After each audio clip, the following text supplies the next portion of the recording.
Welcome into the Inside Scoop. We are live from Nashville, Tennessee, and today is Sunday, March 2nd. I'm your host, Josh Newberg. We got a lot to cover because today's Sunday, the dead period. It finally comes to an end. On Monday, we'll have the contact period, so recruiting, it's going to heat up. Speaking of heating up, USC is absolutely on fire. Today, we're going to talk with Scott Schrader of We Are SC about some of the latest. Auburn, they're gearing up for a monster spring full of big-time visits, and we're going to get Jeffrey Lee of Auburn Live on this show. And then we're going to talk some Tennessee instant impact recruits. But first, let's talk about some of the biggest developments of the weekend when it comes to recruiting. I found some of the things that I thought were most important, and I want to share them with you. But before we get started, guys, do me a favor. Hit subscribe to the On3 Recruits channel. This is the best recruiting channel on all of YouTube. All right, let's get into the biggest developments of the weekend. Quarterback Jared Curtis reveals NIL purchase, and it's a new Corvette for Jared Curtis. He posted the latest picture on his Instagram, and it got me thinking. The number one quarterback in America, Jared Curtis, he's by far the most coveted quarterback on the market right now. Lots of quarterbacks, they're already committed. So Curtis's price when it comes to NIL is only going up. But did you see the car? I mean, look at it. What does it tell you? It's red, and I mean bulldog red. So I felt like Oregon is the team with the edge right now until I saw this car. And I'm thinking, is Jared Curtis really just tipping everybody off, or is he going to be driving a red Corvette in Eugene? I don't know. Maybe I'm making too much of this. Let me know what you guys think. All right. Michigan beats Bama for elite recruit. 2 weeks ago, this recruitment was trending heavily toward Alabama. I'm talking Bear McWhorter out of Cass High School, and the Tide were trending. Trust me, we had Chad Simmons on. He thought so. Steve Wiltfong thought so, but it was Michigan that made the late push, and Michigan beats Alabama on a top recruit from the state of Georgia. Yeah, I said Cass High School.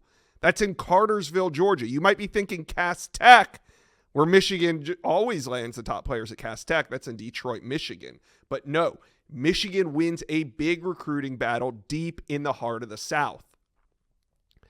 Another major reclassification. Reclass alert, 6'2", 170-pound corner Haven Finney is moving from 2027 up to 2026. He's from Sierra Canyon in Los Angeles, California, and he hasn't been re-ranked just yet, but he is a good one. His recruitment, it's about to really heat up. Top contenders early on, USC, Oregon, LSU, Texas A&M. The list goes on. You guys got to know this name, Haven Finney. All right, number one running back locks in Ohio State visit. Does Ohio State have what it takes to beat out Michigan for the best running back in America? Number one ranked running back Savion Hyder has set his spring visit to Ohio State. That'll happen on March 29th, and this is a critical visit for the Buckeyes, who are chasing the perceived leader right now, the Michigan Wolverines. Ohio State is putting the full press on Hyder right now, though. Coach Carlos Lachlan, that's his primary recruiter, and he's got some work to do, but getting him on campus before the important summer recruiting months is huge for Ohio State. Tennessee is trending for the number one athlete in America. Tennessee is already trending for the number one wide receiver, talking Tristan Keys. Now they're trending for number one ranked athlete Joel Wyatt. He's from the Webb School in Tennessee, and Wyatt is trending to the Volunteers at a whopping 97.8% on the recruiting prediction machine. And there's been news this week that Wyatt will be back in Knoxville this spring for an unofficial visit. It'll be his sixth time on campus during this recruitment, and it will not be the last because Wyatt has not yet set official visits up for the summer, but I'm willing to bet Tennessee will be one of them. I guess the big question here is, when do we think Heupel and his staff will close out this recruitment? Could it even come before summer? Tennessee fans, let me know. Also, you guys, did I miss any major developments from the weekend? Let me know in the comment section below. Let's talk some USC recruiting because the February dead period is coming to an end, and maybe there was no team hotter than the Trojans during the dead period. So coming out of this, they are ranked number 2 in the country. and they're on the move. We got Scott Schrader from USC. We're going to go behind the scenes on some of the most important moves the Trojans have made over the last couple weeks and a look at what's ahead. But before we get into that, hit subscribe to the On3 Recruit channel, the best recruiting channel on all of YouTube. Jump on board, hit subscribe. All right, let's bring in Scott Schrader out there in Houston. You've been watching Jonas Williams, the latest flip from Oregon to USC, top 10 quarterback. How big was this flip to get it done during the dead period, giving USC that momentum coming into March? Yeah, I think it was a big deal to get it done, and I think it's kind of a big deal for them to get, I think, others done too here at the end of spring. But it definitely gives USC, some momentum. They don't have any wide receiver commits right now, other than a long-time commit in Tron. But it's all of the guys have said it. The receivers that they're recruiting anyways have said that it's not a huge deal. It's not a game-changing deal. But knowing that they've got a really, really good quarterback in hand, committed right now, is very significant at the same time. So I think it was a big deal. And I think in part what Jonas was seeing with the USC and kind of the commitments that they've had and the momentum that he's seen going with recruiting, it's all kind of just adding up to where it's going to be an extremely interesting springtime. Yeah, definitely. Since you're out there in Houston watching this 7-on-7, what have you seen from Jonas Williams throughout the weekend, and what's impressed you? Well, the thing that I'll be honest with you, the only time I had seen him previous to this weekend was in a 7-on-7 setting at the OT7 in Dallas last April. So I've only seen him play 7-on-7 in person. But he's a guy that makes all the throws you need to in 7-on-7. That's for sure. In fact, last year when I saw him, I asked him if USC had been recruiting. He was somebody that looked good to me. But I think what really stands out about him is his complete game when you see him on the football field on Friday nights. He has a very much a Caleb Williams type game, to where he's got a very strong arm and displays accuracy when throwing on the run. He can run like Caleb Williams. I'm not sure if he's a sub 4.5 guy. Right. Caleb could have played running back in college too. But he just seems like he has a complete game. And I'll be honest, of all the quarterbacks that I've seen in person and maybe spent some time watching, I can't think of a quarterback that fits Lincoln Riley's offense and what he tries to accomplish with quarterbacks better than Jonas Williams. All right, Trojan fans have a lot to look forward with Williams. Now, you wrote an article on WeRSC about Jonas Williams, and part of it involved his recruiting ability. And one of the guys that he's recruiting is a wide receiver. Like you said, they need wideouts.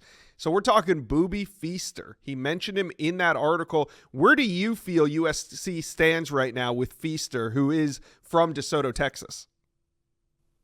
Yeah, it sounded to me like, I think when he reclassified, I was actually wondering myself where USC was going to be standing with him, because we really weren't spending a whole lot of time talking about him as a class of 2027 prospect. At least right now we weren't, because there was a lot going on with the class of 2026, and we just finished class of 2025. But I think USC is more in it than people think. And I think what it's going to come down to is he's going to have to get out to USC multiple times for them to have a chance. But it sounds like right now that's going to happen. All right, let's talk about another wide receiver before we get out of here. That's modern-day wide receiver Caden Dixon-White. He's another one mentioned by Jonas Williams.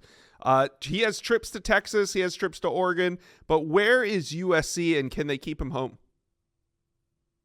He tells me that USC can keep him home. I asked, actually, when he got offered, the recruiting process has sped up a lot, as you know. So these kids now that get offered in January of their senior year, some of them think it's too late because they've already taken 25 visits to schools. They've had offers from other schools, and Caden Dixon-White is a prime example of one of those guys that has a lot of really elite schools that have been pursuing him for a long time. But he tells me USC's got a shot. I don't know how good. I think that it seems like Ohio State and Oregon, and I would even put Texas, probably have been spending more time on him previous to this year. But, he is a guy that Jonas is going to try actually to hook up with into 7-on-7. So we'll see how that works out here in the upcoming months. All right. So, as I said, we are coming out of this dead period beginning on Monday. And kind of one of the things we're doing here on this channel is mapping out these big visit weekends that everybody's going to have over the next couple weeks. And it looks like USC is set for one April 25 through 27. Scott, how important is this big visit weekend, and who are some of the big names you've confirmed early on? Inside Scoop listeners, I got to tell you about a company that makes this show possible. It's Rhoback Activewear. The only way to describe Rhoback is best fit, best feel. And for those who are not familiar with Rhoback, they are completely changing the game with their incredibly comfortable activewear. Rhoback has released so many items within their new licensed game day collection, and it's our favorite. With novel polo designs, clean hoodie, and quarter zip designs from some of your favorite schools, it's definitely worth checking out. Nobody else in the market is pairing these level of custom designs with this quality of activewear. Rhoback's everyday shorts or their Delta Performance pants are the perfect pairing as well. They are both super comfortable. They have an elastic waistband and a great fabric that is made to have the appearance of a nice short look, but the comfort for everyday movement. Rhoback also has been proudly leading the NIL charge, having signed partnerships with multiple college football stars, past and present, and are becoming the go-to brand for college athletes across the country. So use code JOSH on Rhoback.com for a generous 20% off all new custom orders through the end of this week. Let's spell it out for you. RHOBACK.com. That's 20% off all performance polos, shorts, and more with promo code JOSH.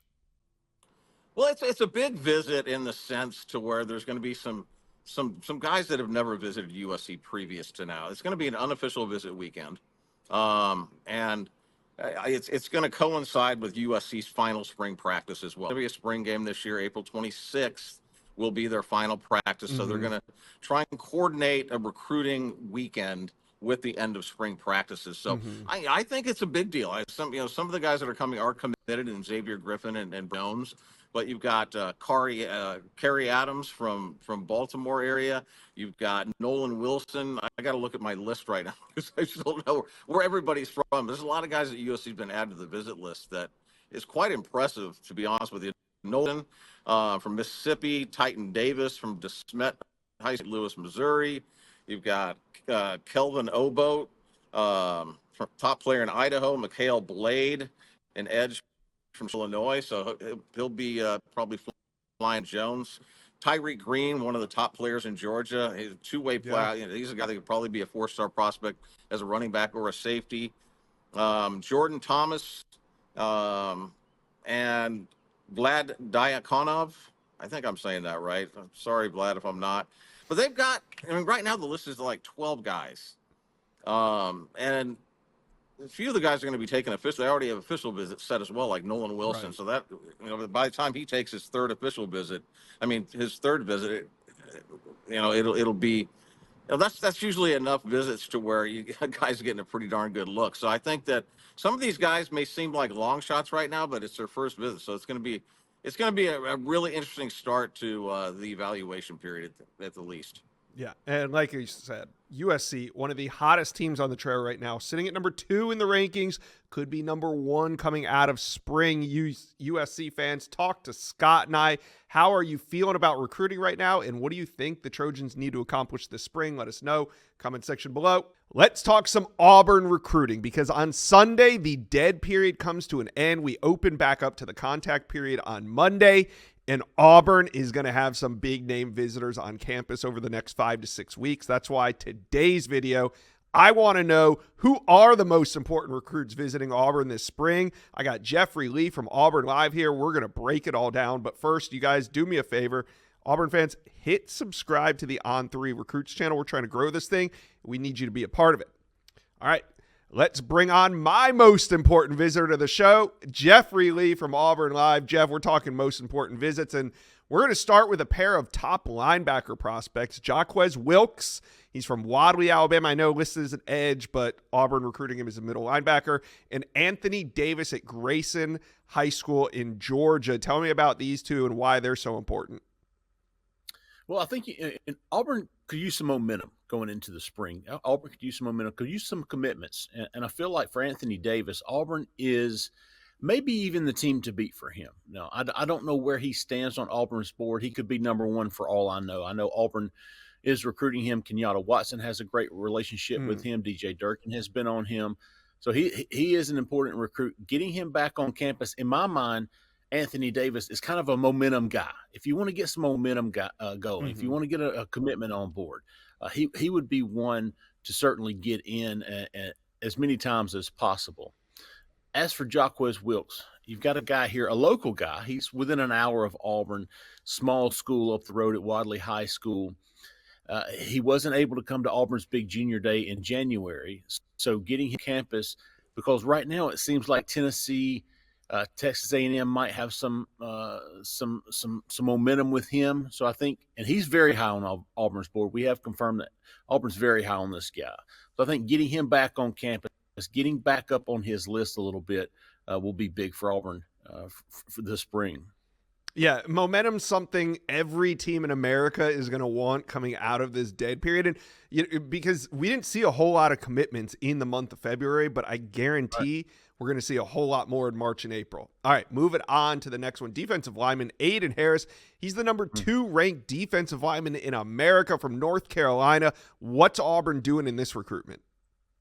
Trying to get back up top. Auburn was the team to beat back in the fall, and it looked like he and his twin Andrew both were going to commit to Auburn soon after a visit back in the season. Well, that was postponed, and then they came back and was going to commit again, and that again was postponed. Well, neither one of those two guys have been back on campus since then. So Auburn's lost some momentum with both of those guys, and they were supposed to in January for the big junior day. They weren't able to make it. So getting them back is absolutely crucial for Auburn. And neither one of them have scheduled an official visit that we're aware of, but they are both expected to be back April the 5th for the Big Cat weekend. All right, let's stay on the defensive side of the ball. This time it's safety Jaira Edwards, 6'1", 200 pounds. He's the number 4 ranked safety in America. Really, he's a borderline 5-star prospect, top 50 overall. I know Auburn's been buzzing in this recruitment. Why do you have him on this list? Got to keep buzzing. Got to keep it going, Josh. They have a little momentum going with him.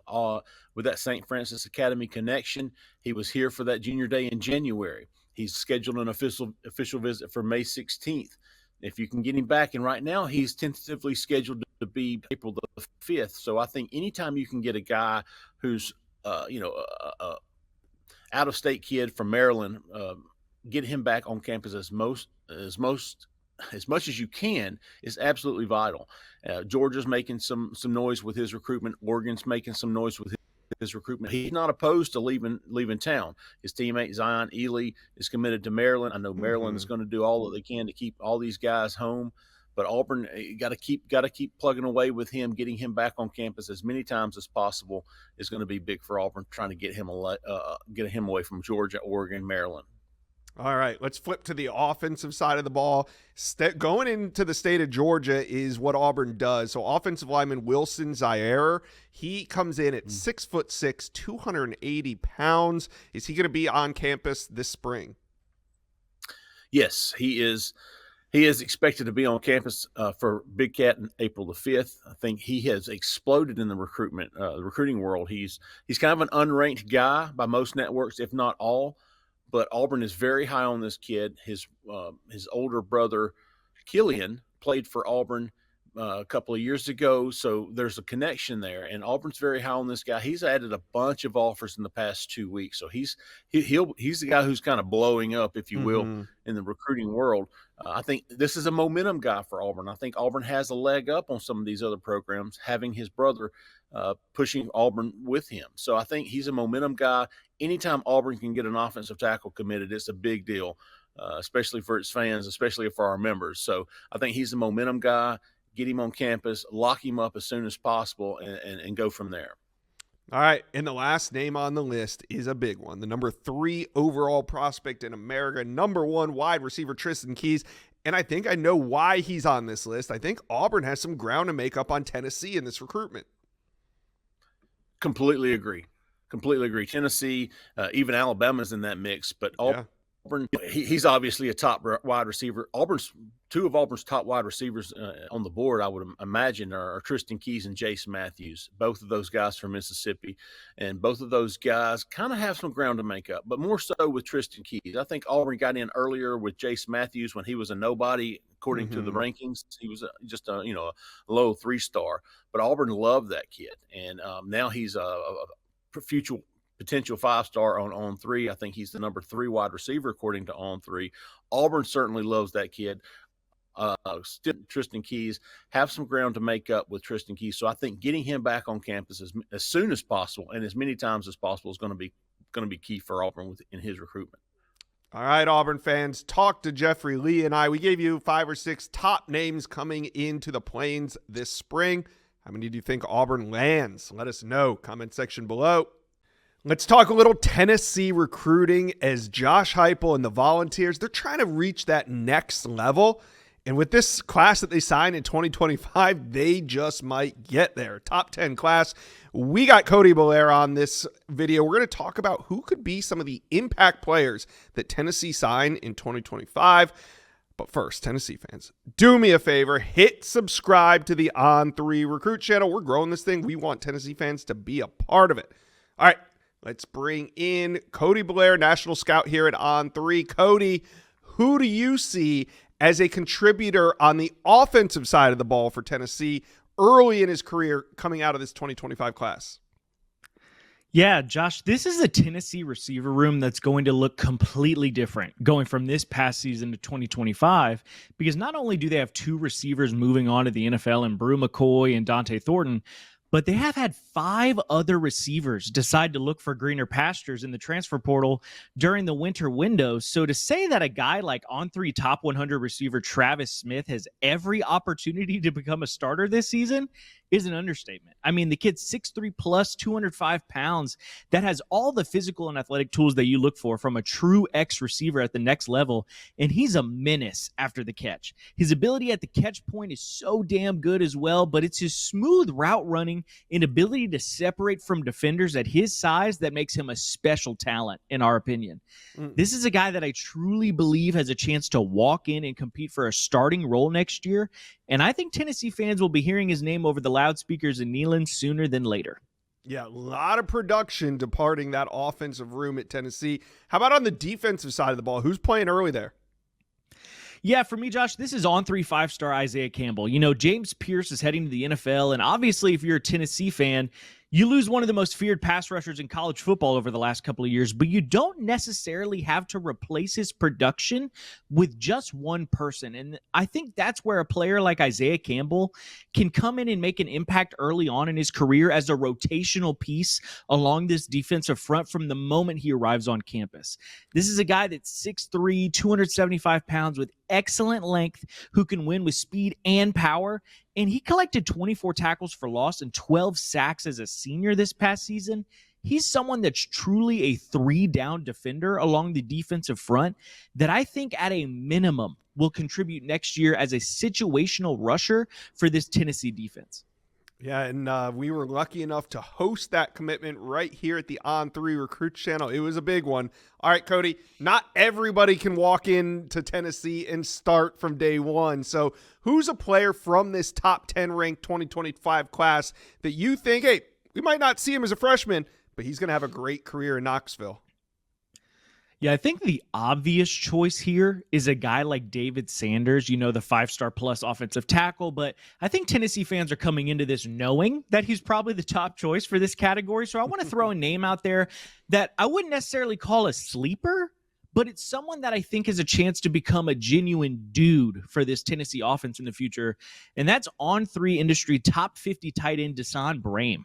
He was someone who was a big stock-up guy for us after his senior season and is one of the most gifted route runners and pass catchers in this entire 2025 recruiting cycle. And honestly, Josh, I know he's not someone I mentioned in the early impact category for this show, but there's a world where Desan Brame could have a role with Tennessee up front. You know, they lose a couple guys like Holden Stays and a couple other tight ends to the portal, so Vols fans, I would stick Desan Brame in the back pocket and watch out for him making a name for himself early on in his career as well. All right, Tennessee fans, you heard it from On3 National Scout Cody Blair, but who are you most excited about from this 2025 class? Let us know, comment section below.